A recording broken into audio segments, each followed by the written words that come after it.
Boa noite, pessoal, tudo bem? Bem-vindos mais uma vez às nossas conversas com Rafael Hungria. Faz tempo que eu não apareço por aqui, né? Agora vamos manter nossas lives semanais todas as quartas-feiras, sempre em busca do conhecimento, das pesquisas acerca dos mistérios ocultos, das verdades que foram escondidas da humanidade. Preparados para mais uma noite de perguntas e respostas? Vamos lá!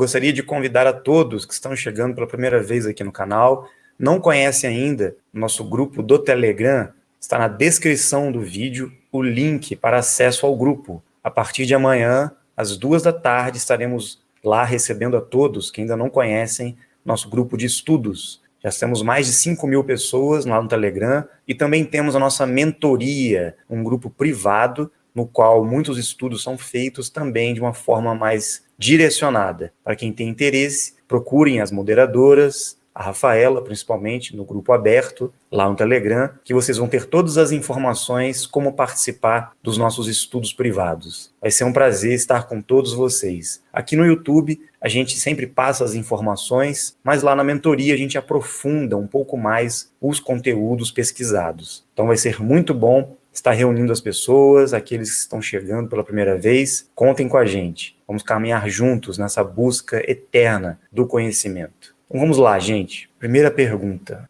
Você disse que conviveu com José Trigueirinho e participou da comunidade em Figueira. Por que você abandonou sua vida espiritual que tinha por lá e foi para o Projeto Portal na época?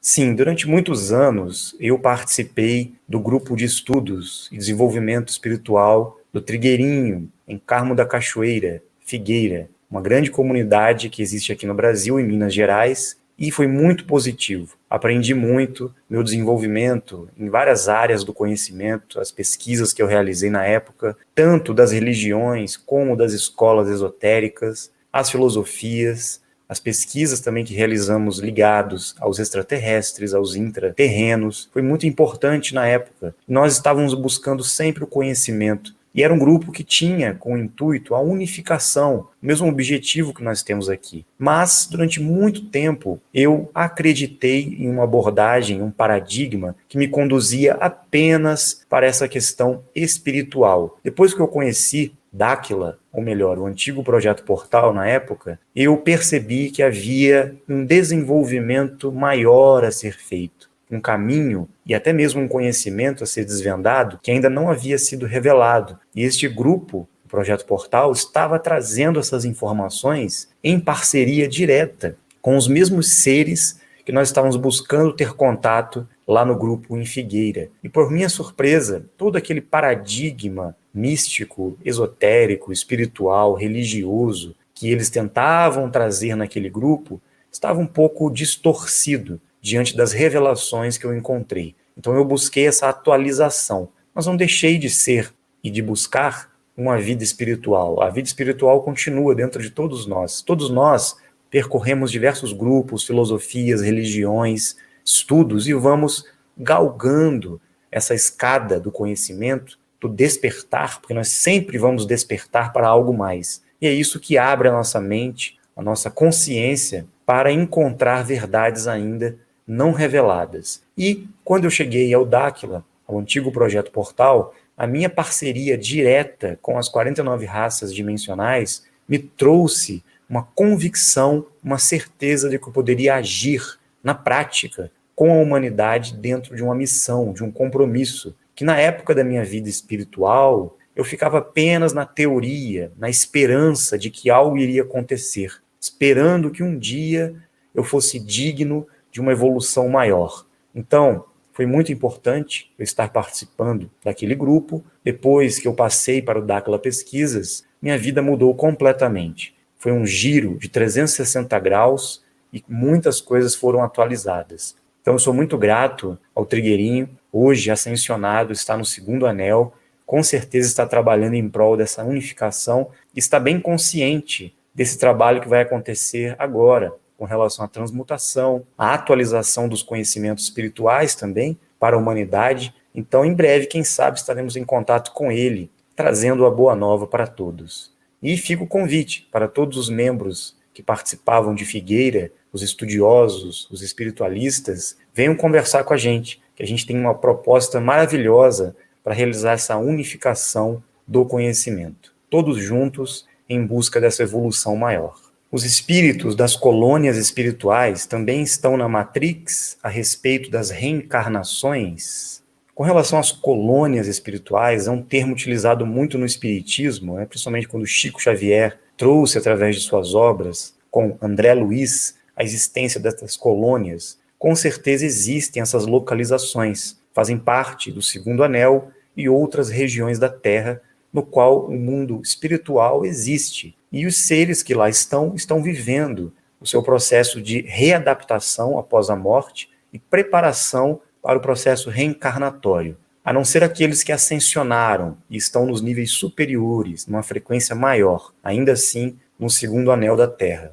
Com relação à reencarnação, se existe uma matrix no mundo espiritual, existe. Eles não têm um conhecimento completo sobre toda essa parte dimensional. Eles têm apenas aquele conhecimento que é sustentado para a evolução espiritual deles. E eles também recebem informações das deidades lá no 2º anel, no mundo espiritual. Eles também são atualizados. Não muda muita coisa. Toda a humanidade aqui do 1º anel tem uma evolução e um conhecimento. Lá no 2º anel também. Eles expandem um pouco mais o conhecimento deles devido à realidade espiritual que eles se encontram. E eles estão, sim, conscientes da importância da reencarnação, porque muitos precisam regressar para realizar a missão e o compromisso que eles deixaram pendentes aqui na Terra. Então, eles têm consciência de que a reencarnação não é uma prisão para quem está inconsciente, não entendeu ainda o propósito da vida. Mas eles sabem que a evolução deve se dar apenas com o corpo físico. Nós não vamos conseguir evoluir perdendo o nosso corpo.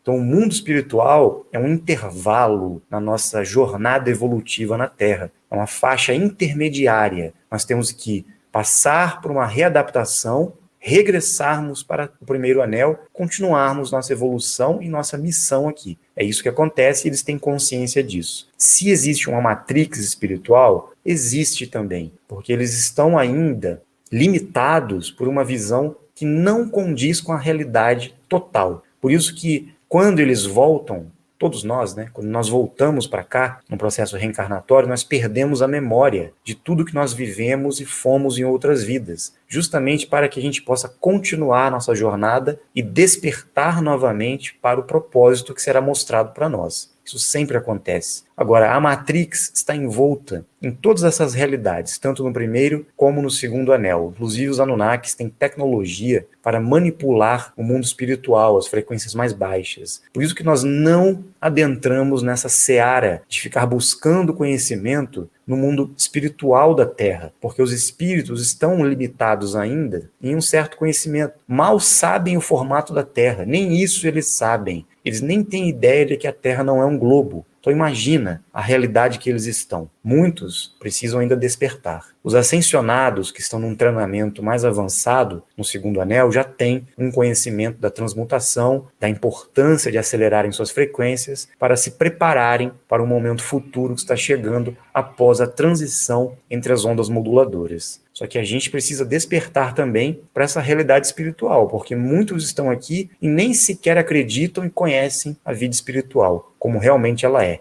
Nós vamos trazer muitas informações sobre isso ainda aqui no canal. Estamos esperando novidades com relação a isso. Do que é constituída a membrana que protege o sistema Terra? E por que nenhum ser vivo consegue chegar próximo dela? Existem camadas eletromagnéticas, ou camadas da atmosfera, que nós chamamos. A última camada seria essa membrana que separa a realidade física material terrestre de uma realidade superior dimensional. Acima da membrana ainda é um mistério para nós. Do que é feita essa membrana? É uma luz bioplasmática. Então imagine como se fosse uma gelatina, mais ou menos isso, para a gente tentar entender, mas de forma bioluminescente. Então é uma luz líquida. E essa luz líquida é como se fosse uma membrana bioplasmática. Essa é a informação que a gente tem. Não é rígida como um domo firme, que as pessoas dizem, né?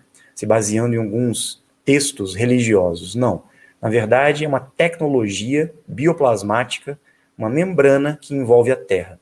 Nós sabemos que não existem condições, com nossa tecnologia tridimensional, de ultrapassarmos essa membrana.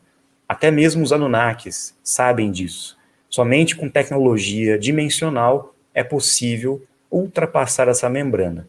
Poucos seres humanos conseguiram realizar essa proeza, logicamente, com a ajuda dos seres, né? Toda a história vamos encontrar relatos de pessoas que conseguiram viajar com eles e ultrapassar os céus que existem. Então, para nós ainda é um mistério essa questão do que existe além da membrana. Temos que pesquisar mais e desvendar esse mistério.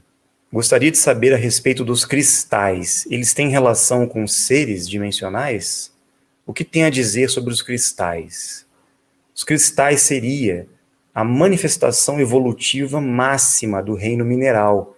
Se nós podemos dizer que os reinos evoluem, o reino mineral se expressa em sua perfeição evolutiva dentro dos cristais, as pedras preciosas, né? Então, existe sim, na sua formatação, nas suas cores, na sua geometria, existe uma função vibratória, uma frequência que é emitida pelo reino mineral, pelos cristais, pelas pedras. Por todas essas frequências emitidas, com certeza existe uma correlação com o reino vegetal, animal, humano e os reinos extrafísicos dimensionais também. Todos os reinos se interconectam e se comunicam entre si. Existe uma relação vibratória energética com a presença dos reinos na natureza. Existem fundamentos que regem a evolução dos reinos. E os cristais têm uma função específica na manutenção, na propagação e no acúmulo vibratório da energia para ser utilizado na evolução dos dimensionais. Então nós sabemos que existem também funções ligadas à abertura de vórtices de energia, eles condensam e concentram as vibrações para serem propagadas. Por isso que os cristais são muito importantes na utilização de certos trabalhos. Agora, não podemos confundir a utilização dos cristais, né, com essas ideias que as pessoas têm no mundo esotérico, utilizando cristais para várias coisas. Lógico, tudo tem uma função. Os cristais influenciam nossa energia. Só que a gente não pode também viajar na maionese com essa ideia dos cristais, né? Existem funções eletromagnéticas, existe um conhecimento, sim, por trás dos cristais, para nos ajudar. Mas temos que ter os pés no chão com relação a isso. O ramo de oliveira que aparece nas apresentações que Akhenaton tem em suas mãos pode ser um reator antimatéria? Com certeza. Akhenaton tinha uma relação direta com algo superior. A gente não sabe ainda, dentro da mitologia egípcia, Akhenaton e Nefertiti, com certeza tem relação com os Anunnakis, mas também tem relação direta com conhecimentos e movimentos que foram feitos em parceria com os seres dimensionais. Nós não temos ainda essas respostas. Quem era ele? Nós não sabemos exatamente qual foi o verdadeiro trabalho que ele realizou, juntamente com Nefertiti. Sabemos que ele extinguiu a ideia do politeísmo, de vários deuses que estão ligados aos Anunnakis e outras coisas mais, e trouxe a ideia do monoteísmo, do Deus único, que veio influenciar depois todo a tradição hebraica, o judaísmo, né? Moisés. Então a ideia do Deus único vem de Akenaton. Nefertiti estava junto com ele e eles realizaram um grande trabalho na época, revolucionando toda a tradição dos antigos faraós. Agora, depois de Akenaton, quando Tutankhamon, que foi seu sucessor, ele trouxe de volta a ideia do politeísmo, de diversos deuses, né? Então isso alterou um pouco os planos de Akenaton. Sobre os artefatos que a gente encontra nas mãos dos deuses egípcios, principalmente de Akenaton, com certeza tinham suas funções. Tinha, sim, orientação e interferência dos deuses superiores que passavam para eles informações de como utilizar esses artefatos. O ramo de oliveira tinha relação, sim, com a abertura de portais, tinha relação com a energia crística, tinha relação com a presença dos seres. Agora, por que ele aparecia com esse ramo na mão, ainda é um mistério para nós. Assim como o cajado e outros artefatos que aparecem. Nós não temos ainda conhecimento, mas sabemos que tem a ver, sim, com certas habilidades que eles tinham que desenvolver e certos trabalhos que eles tinham que realizar. Isso é fato. Após a transmutação, os dimensionais vão para alguma dimensão específica ou cada um irá para uma, ou seja, cada um volta para a sua dimensão de origem? Nós não retornamos para a nossa dimensão de origem de imediato. Nós, após a transmutação, passamos por um processo e continuamos transmutando. Não é estalando os dedos que nós vamos transmutar.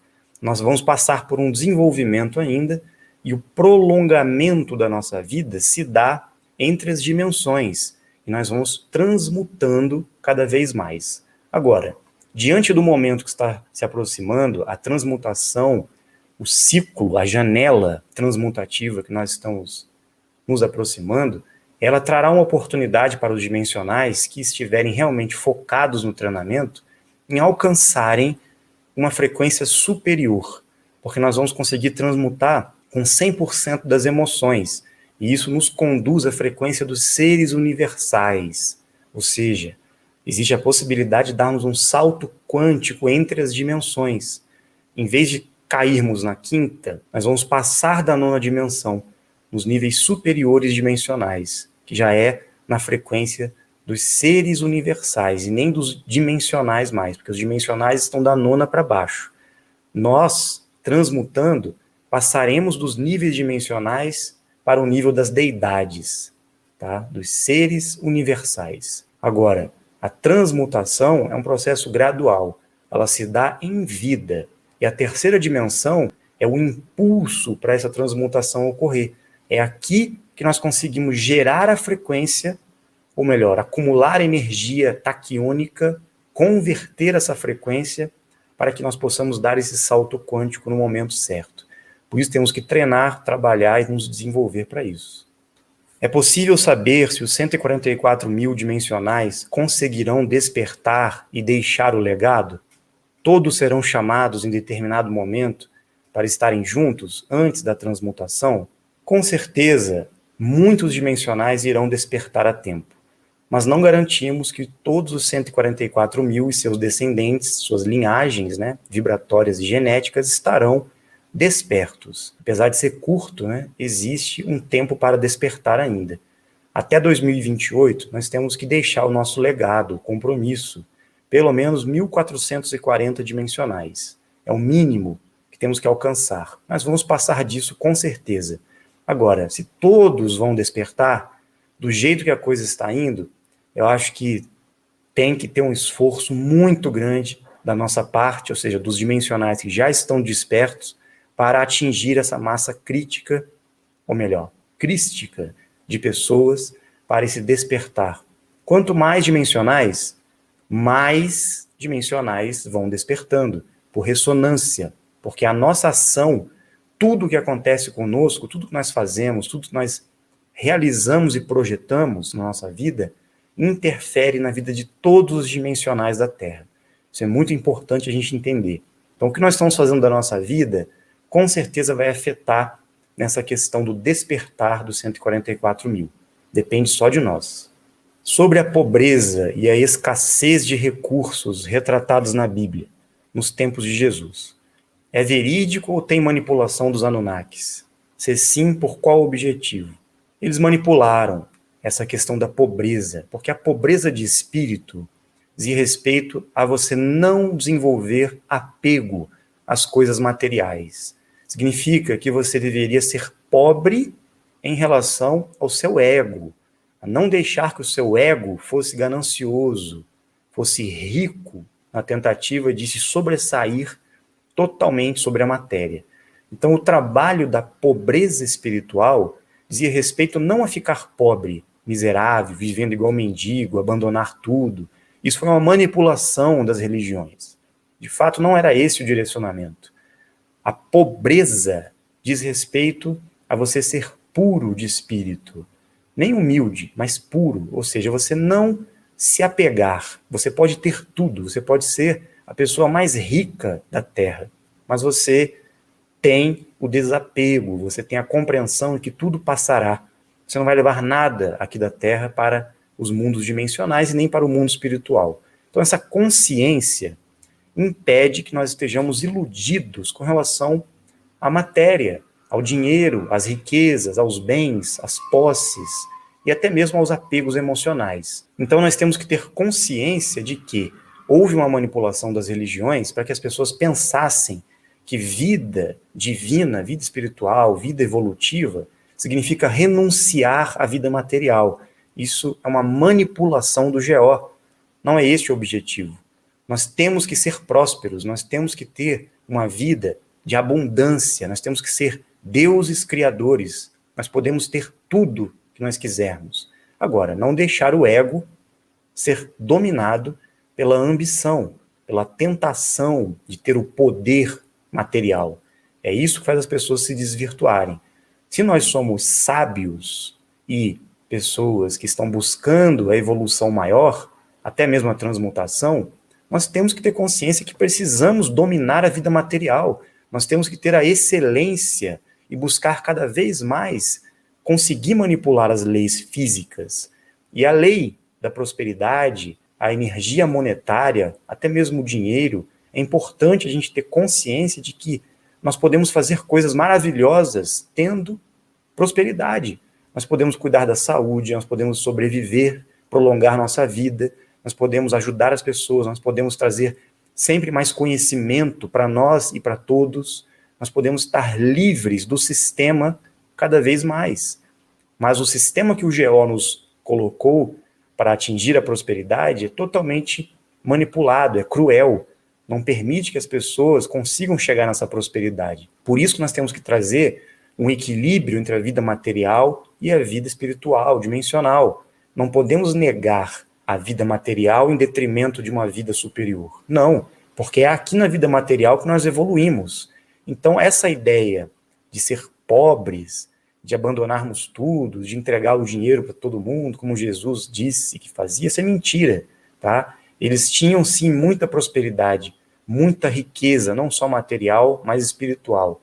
Então, o verdadeiro caminho evolutivo não é pobreza, é riqueza, é abundância. Não é vibrar na falta, é vibrar na prosperidade. Então, houve sim uma manipulação. Essa história de que nós temos que ser pobres não procede. Isso não vai desvirtuar ninguém. Nós temos que ser deuses, criadores e donos da nossa vida. Quanto mais prosperidade, mais abundância, mais a gente consegue evoluir. Sem apego, né? Temos que ter consciência disso. Porque o apego pode nos conduzir para a perdição. Aí saímos totalmente do caminho do nosso compromisso. Mas por que misturar dinheiro com o nosso compromisso dimensional? Vocês falam para nos libertarmos da 3D e transmutarmos. Mas o BDM não seria alimentar a ganância do capitalismo do mundo? Não, pelo contrário. O BDM vem com uma proposta de estarmos livres do sistema capitalista. Mesmo que a gente prospere e alcance muita riqueza financeira, em todos os sentidos também, nós estaremos livres para buscar o conhecimento e realizarmos nossa evolução, o nosso compromisso aqui na Terra. Este é o objetivo. E o principal é levar dignidade, tirar o povo da miséria. Não é questão de capitalismo, é questão de encontrarmos um verdadeiro socialismo e um capitalismo que traga uma real evolução para as pessoas, e não esse sistema político, ideológico e financeiro que foi instituído pelo GO. E trazer, sim, um novo sistema, com uma frequência, uma vibração totalmente diferente, para mudar o quadro mundial. Então não é excluindo o sistema financeiro e negando a vida material e o dinheiro que nós vamos evoluir. Não, ninguém vai viver de luz, ninguém vai ficar no campo, na fazenda, é muito difícil. Se nós formos mudar o sistema agora, ele vai durar milhares de anos para ser reestruturado em novos padrões. Existirão comunidades autossustentáveis, existirão grupos e pessoas que podem até conseguir se sustentar e sobreviver sem dinheiro, mas eles não vão conseguir evoluir na era tecnológica. E a humanidade como um todo precisa de um sistema que vai equilibrar toda essa vida material com essa vida dimensional espiritual que elas buscam e não tem tempo para evoluir. Quando elas conseguem um tempo, elas caem nas religiões e perdem o dinheiro delas na religião, né? Então, elas ficam mais pobres ainda, achando que estão evoluindo espiritualmente. Não estão. Então, quando falamos do BDM, do bônus dourado mercantil, é para resgatarmos um sistema que existia milhares e milhares e milhares de anos atrás e que trazia prosperidade para todos. Ninguém era pobre, não havia miséria, não havia dificuldade na Terra. Hoje existe isso por causa do GO, da manipulação do sistema que eles criaram. O sistema dourado, a frequência que nós estamos buscando trazer através do BDM e de todo o ecossistema que Dáquila está implementando, é o oposto disso. Não é estimular o capitalismo e essas ideias manipuladas do GO. Não. É justamente corrigir essas falhas, essas lacunas e encontrar um caminho de desenvolvimento material e dimensional, juntos. Assim, todos vão conseguir buscar o conhecimento e encontrar a verdade. Ninguém vai buscar conhecimento e querer evoluir, tanto espiritualmente como dimensionalmente, passando fome, não tendo onde morar, não tendo com o que vestir, para se proteger do frio, para ter condições materiais para se locomover, para viajar, para pagar suas contas, para sustentar sua família. Não, gente, é uma ilusão isso. Nós temos que dar valor, sim, a esse sistema, a essa mudança e implementar uma solução para melhorar as condições humanas na Terra. Esse é o nosso compromisso aqui. Nós não viemos para cá para ficar esperando que as coisas caiam do céu, não. Que surjam seres de luz para salvar a humanidade, que as naves desçam para resgatar a gente, que Deus, Jesus Cristo, vai descer para fazer um milagre por nós. Não vai acontecer isto. Nós somos os agentes da transformação. Nós somos o milagre que deve ser realizado aqui na Terra. Nós temos essa capacidade. Então, o compromisso que nós temos e o direcionamento que vamos receber está aí, pronto para ser executado. Só depende de nós, agora, ir em direção a essa mudança, fazermos nossa parte. O GO está aí, pisoteando, dançando, rindo da cara das pessoas e não perdeu o poder ainda, porque nós estamos parados assistindo esse show de horrores. A humanidade está refém desses grupos e nós precisamos fazer alguma coisa. Está na hora. E o BDM, o nosso sistema de transformação social, econômica e política, é o que vai dar início a essa sacudida que o mundo precisa. Vamos sacudir o mundo, mas de forma positiva, para abalar as estruturas do GO. E até eles vão pedir ajuda para nós depois. Até o próprio GO vai querer usufruir do sistema do bem, do governo do bem, do sistema dourado. Pode ter certeza disso. Como diziam no seriado do Chapolin Colorado. E agora, quem poderá nos defender? Vamos neutralizar as ações do GO e evitar que a humanidade seja dizimada? Pois é. Será que o Chapolin Colorado vai aparecer para nós? Ou já apareceu? Quem poderá nos defender? Eles? Alguém vai vir nos ajudar? Ou nós somos o Chapolin? Nós somos o vermelhinho, né? Que chegou para pegar aquela marreta dele e dar na cabeça do GO. Chegou o momento. Nós estamos esperando o quê? a humanidade ser dizimada e nós mesmos sermos dizimados, quantos de nós estão aí passando por dificuldades na saúde? Estamos esperando um milagre, que os seres venham fazer alguma coisa. Nós já temos tudo em mão, nós já temos a informação, nós já temos a capacidade de informar as pessoas. Então, nós temos que nos defender, nós temos que nos proteger, nós temos que cuidar de nós e ajudar as pessoas a sair da ignorância. Nós temos que fazer a nossa parte. Nós estamos esperando o mar pegar fogo para comer sardinha frita, como já dizia o ditado. E isso não vai acontecer. Então, gente, Chapolin Colorado somos nós. Nós temos que agir. Nós temos que nos defender. É isso. O que significa a sigla GO? Significa governo oculto. Sempre que nós falarmos sobre o GO, estamos falando do governo do caos, desses grupos que manipulam a humanidade. Estão por trás de todos os sistemas de controle da Terra, né? E por trás deles sabemos quem estão atuando há milhares de anos. São os Anunnakis, os Igigis e outras raças que colonizaram a Terra. Existem grupos, hierarquias que fazem parte desse governo oculto da Terra. GO significa isso.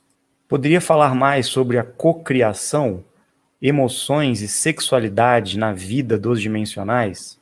A cocriação, todos nós temos esse poder. Todos nós temos a capacidade de cocriarmos nossa realidade, porque nós temos a biotecnologia da alma, que nos traz a tecnologia mental. Nós podemos nos tornar deuses criadores em todos os sentidos da nossa existência. O que acontece? As emoções na raça adâmica, 100% das emoções ativadas, nos conduzem a um poder de cocriação muito maior, potencializado, diferentemente de outras raças que não têm esse poder de criação. As emoções é que nos trazem essa manipulação das frequências. Por isso que nós não temos consciência de como utilizar as emoções e a mente. Nós ficamos perdidos, sem saber como funciona essa tecnologia mental dentro de nós. Então nós temos que encontrar um mecanismo. E o GO fez questão de esconder esse mecanismo. Eles manipularam essas informações, esse conhecimento, manipularam a humanidade para ficarem totalmente sem controle das emoções, através do medo, né, dos instintos primitivos, para que o ser humano não consiga evoluir e se tornar um Deus criador. Eles sabiam que se a raça adâmica, o ser humano da Terra, né, desenvolvesse essa consciência das frequências emocionais, eles seriam muito mais evoluídos que os próprios Anunnakis, que os próprios criadores. Então eles modificaram geneticamente o ser humano, conduziram a humanidade para informações e caminhos totalmente errôneos com relação à psicologia humana e o conhecimento das emoções, para que todos ficassem perdidos, para que a gente não nos tornasse deuses criadores. Este foi o objetivo deles. Principalmente com o maior poder que nós temos, que é a manipulação da energia de Kundalini, energia sexual. Então a sexualidade foi distorcida, manipulada, mal compreendida, para que as pessoas não tivessem a chave do maior poder, que não vale nem um chiclete que alguém mascou, como já dizia Raul Seixas, né?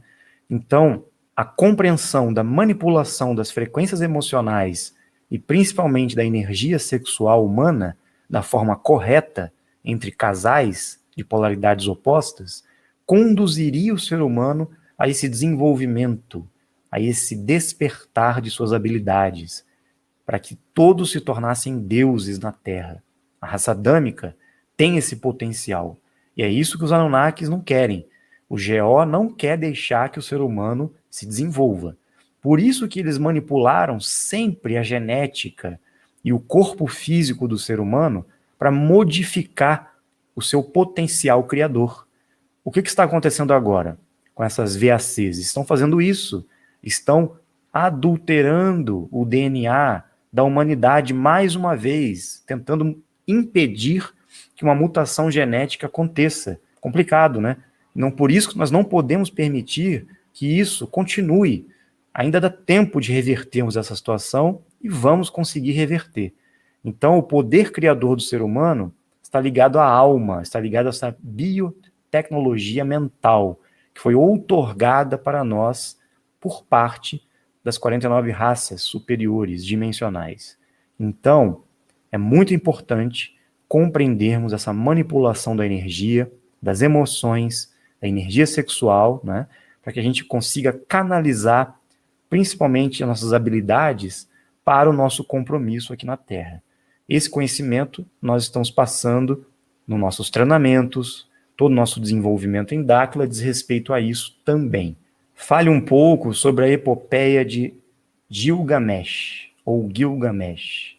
Gilgamesh foi um rei sumério. A datação não é bem aquela que nos apresenta, mas ele foi um grande rei da dinastia suméria, Uruk, a cidade suméria que ele reinou. E os Anunnakis estavam ali, presentes, ainda naquele tempo, naquela época, regendo aquela civilização, aqueles reinados, aquele império. Anu, Enlil, Enki, conhecido como Ea na época, estavam em relação com esses seres. Com certeza Gilgamesh era descendente dos Anunnakis. Ele tinha um grande poder. Nesta epopeia de Gilgamesh, foi contada através de algumas placas de argila que encontraram, né, lá na região antiga da Mesopotâmia, a história deste rei. E ele buscava o prolongamento da vida, ele buscava a vida eterna a todo custo. Principalmente quando ele descobriu, através de um contato que ele teve com Utpanishim, que na verdade é o antigo conhecido Noé Ziusudra, o Noé bíblico, foi responsável pela construção das arcas e nos passou a história do dilúvio, né, pela orientação que ele teve através de Ea, Enki, que possivelmente era pai de Noé, de Ziusudra, ou Utpanishim, se não me engano é assim que se pronuncia, é um nome complexo, que é passado nas escrituras, né? Quando Gilgamesh teve contato com Noé, ele recebeu informações sobre a vida eterna, e ele queria a todo custo encontrar esse conhecimento, esse segredo de como prolongar a vida. E o Noé dizia, esse conhecimento vem dos deuses superiores para a humanidade. E isso talvez não seja passado para você, mas existe uma planta, existe uma árvore, que se você ingerir essa planta, vai ajudar muito no seu prolongamento da vida. E ele buscava isso a todo custo. Gilgamesh ficou fascinado pela longevidade, pelo rejuvenescimento e pela vida eterna. Ele queria porque queria encontrar. Mas diz a história que ele não conseguiu. Ele veio a morrer. E na história de Gilgamesh também é contada a relação que ele tinha com Enkidu. Era um ser estranho, um ser mitológico, um ser muito mais forte e superior aos humanos, que entrou em batalha com Gilgamesh em certo momento e estava diretamente ligado a Enlil. Então ele tentou entrar em confronto com Gilgamesh e eles ficaram amigos. E Enlil tinha toda uma interferência nessa relação deles. Não sabemos por que e como isso aconteceu, mas os Anunnakis estavam sempre presentes, inclusive Anu e a deusa Istar. Quando Enkidu, este ser misterioso, ficou amigo de Gilgamesh, eles realizaram muitas proezas juntos. Eles desenvolveram muitas coisas e buscaram muitos conhecimentos para reinar naquela época. E eles não brigaram, eles se tornaram grandes amigos. Só que Enkidu veio a morrer, e isso revoltou Gilgamesh. Por isso que ele buscou tanto a vida eterna e o prolongamento da vida. E ele foi atrás desse conhecimento. Quando nós lemos a epopeia de Gilgamesh, nós vamos encontrar ali as evidências e as confirmações do dilúvio que ocorreu, do antigo dilúvio universal, que é descrito no Gênesis da Bíblia. Mas ali é contado de uma outra versão, aquele momento quando os deuses interferiram na humanidade, provocando aquele dilúvio, quando as águas cobriram toda a terra. Já nas placas de argila suméria também é contada essa história, através de Enki, com Ziusudra, que seria o Noé. Toda a história da preparação da arca, da tecnologia que iria preservar a raça adâmica, os animais. E no épico de Gilgamesh, essa história também é contada, com outros nomes, né, desses personagens, como foi o caso de Noé, Ziusudra ou Utpanishim. Queria que você falasse sobre o gigante ruivo de Kandahar, morto em 2002 no Afeganistão, com 540 quilos e uma altura de 5,80 metros. Era um nefilim? O que são os nefilins? Não, não tem relação com os nefilins. Os nefilins têm relação direta com os igigis, que foram descendentes deles, né, alguns gigantes, que tem a ver com os Anunnakis, que na época se espalharam pela Terra e muitas raças gigantes foram se miscigenando com outras raças, que aí podem ter surgido esses ruivos nórdicos e outros gigantes. Em toda a Terra haviam gigantes. Eles foram praticamente dizimados. Existem alguns ainda vivendo em certas regiões da Terra, mas eles ficam escondidos. Agora, este que diz que foi morto no Afeganistão, nós não temos informação confirmada sobre isso, tá? A gente não teve essa informação vinda diretamente dos nossos parceiros, mas pode ser sim que tenha relação com os antigos nórdicos, a raça ligada aos vikings, principalmente, aos ruivos que vinham do norte maior. Isso pode proceder, só que a gente não pode confirmar essa questão aí, porque a gente não teve dado suficiente para confirmar isso tudo. Mas existiram sim. Tânia pergunta se essas histórias podem ser metáforas, se são as mesmas histórias que foram contadas ao redor do mundo por personagens diferentes, ou realmente existiram. Não, existiu sim. Não é que sejam metáforas. Existem adulterações da verdadeira história. Então, uma história ela é passada de geração em geração por diversos povos, e não significa que aquilo aconteceu naquela região onde essa história foi contada. Isso pode ter sido em outras épocas. Então, até mesmo a criação do homem, a raça adâmica, que dizem ter acontecido na região da Mesopotâmia, né, antiga Suméria, hoje Iraque, na verdade, pode ter ocorrido em outro lugar. Onde seria, né? Onde que estava o Jardim do Éden? Será que era entre o rio Tigre e Eufrates, realmente?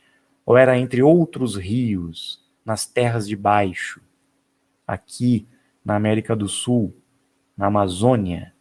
Será? Então, todas as histórias dos antigos mitos da criação que ocorreram na Terra, foram fatos reais, foram perpetuados depois para outros povos, outras civilizações. A história era recontada, né? Todos os povos levaram esse conhecimento.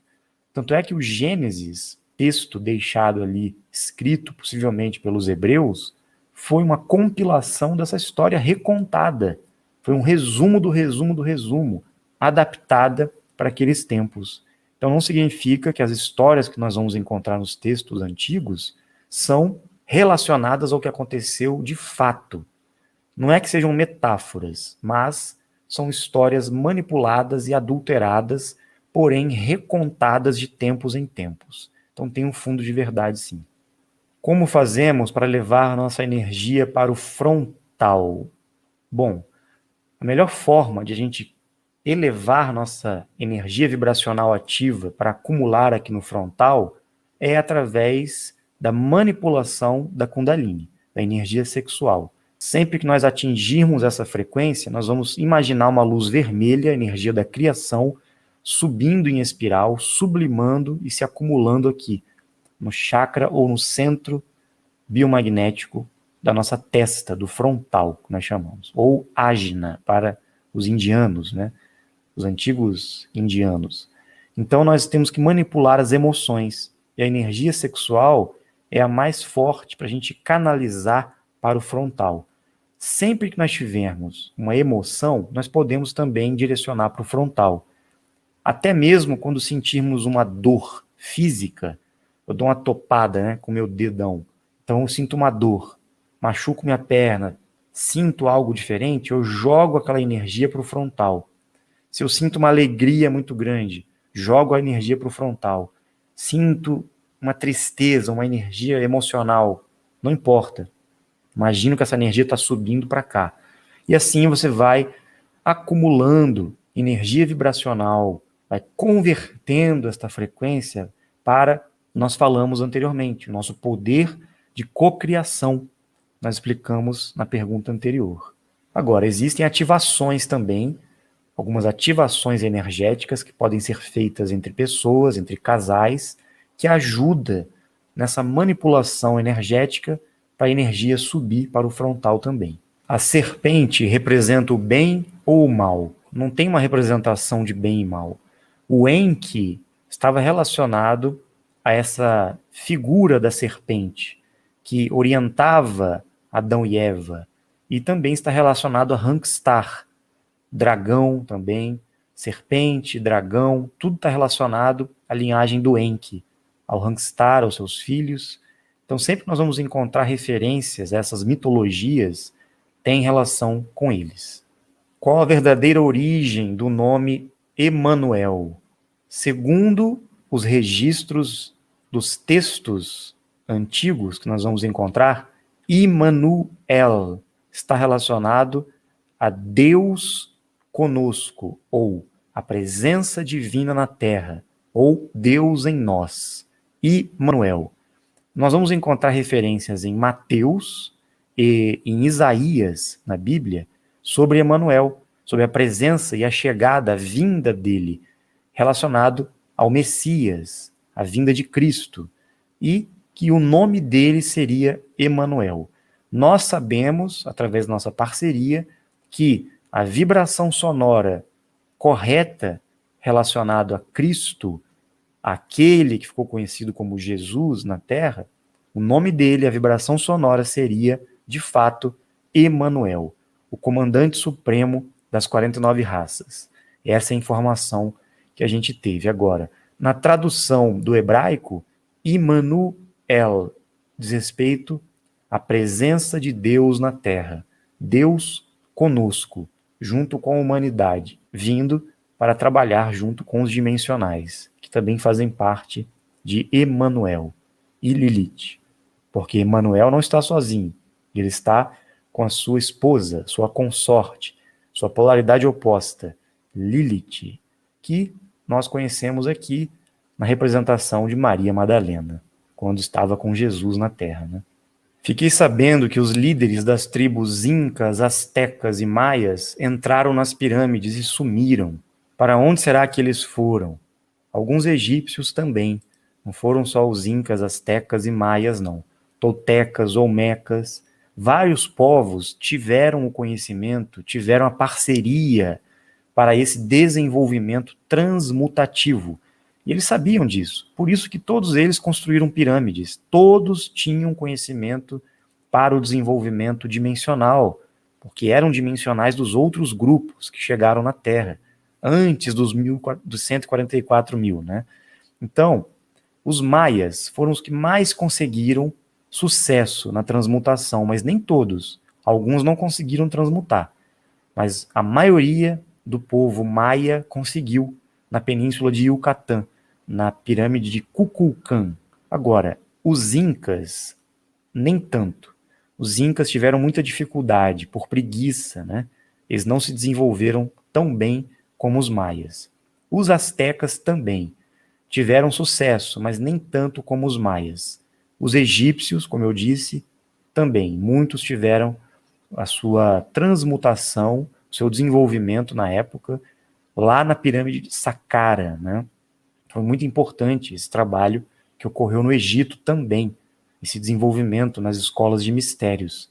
Então esses povos antigos tinham esse conhecimento, sabiam como realizar a transmutação, mas foram em janelas anteriores, foram aberturas dimensionais que ocorreram em outros tempos, totalmente diferente desta que estamos adentrando agora. Geralmente, a cada 5.125 anos, nós temos uma nova oportunidade para uma mega janela transmutativa. Por isso estamos agora justamente no ápice dessa janela.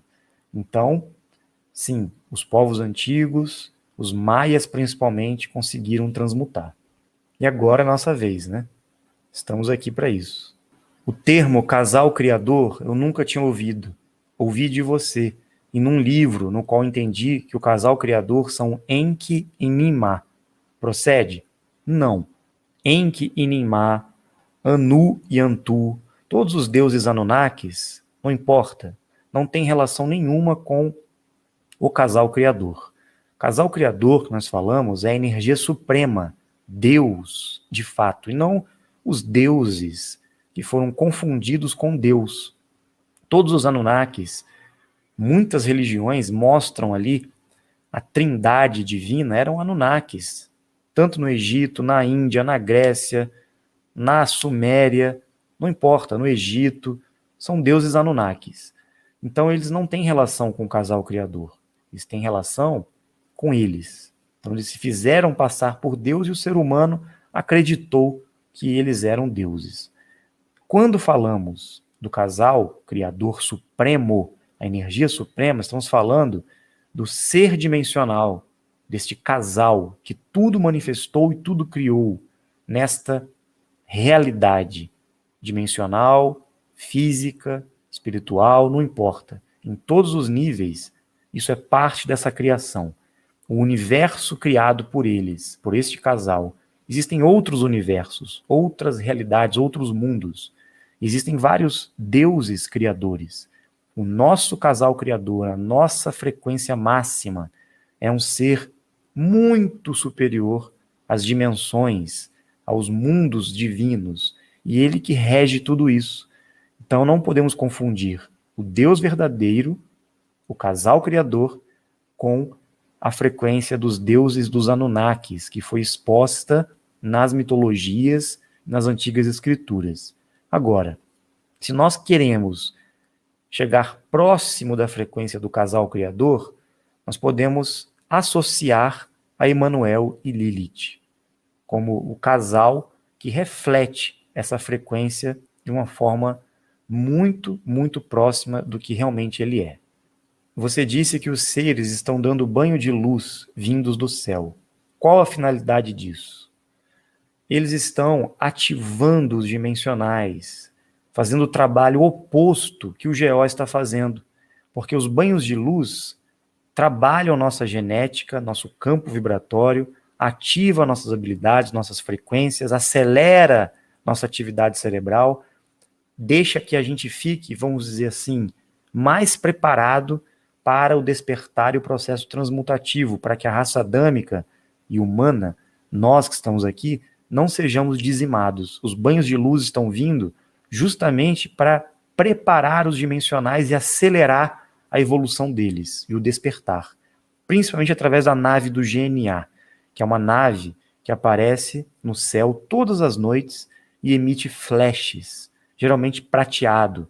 Nós vamos ver o céu como se tivesse uma luz piscando, soltando flash, como se alguém estivesse tirando foto nossa lá de cima.